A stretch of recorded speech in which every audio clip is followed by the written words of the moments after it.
most of what Bobby's done for the black community, and especially his earlier works, not even the stuff you find on YouTube, was demystify our definition of the devil, evil, the dark side, black magic, and all of this stuff that we previously, even as conscious folks, thought was taboo.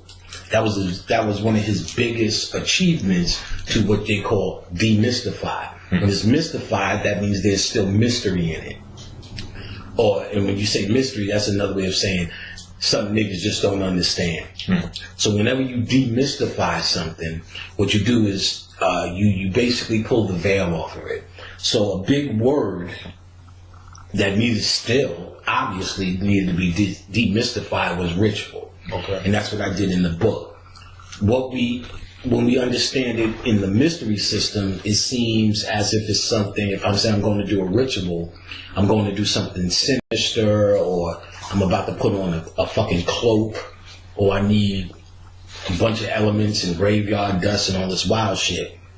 But at the real core, the word ritual is synonymous by Webster's definition of stereotype.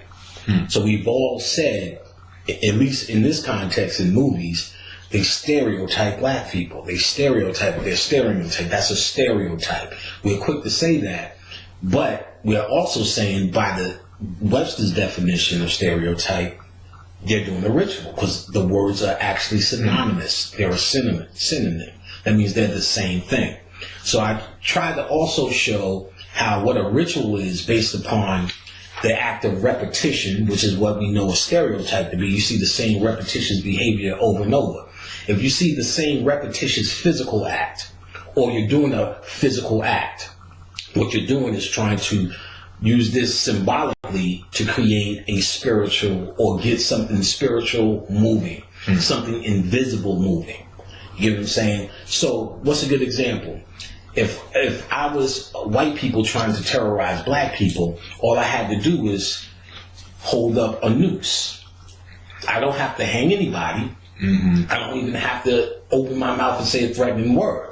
Just by holding up the noose, based upon black people's past and their thoughts and what we possibly could think about the future, or quite simply, if you wipe all of that away, quite simply, I'm making a statement symbolically that I'm gonna hang you niggas, or death to you niggas, death to you niggas by our old system. So with that being said, that's primarily at the core what a ritual is. It is actually doing a symbolic act, or a physical, it could be a physical act, a symbolic act through a physical means, or just a physical means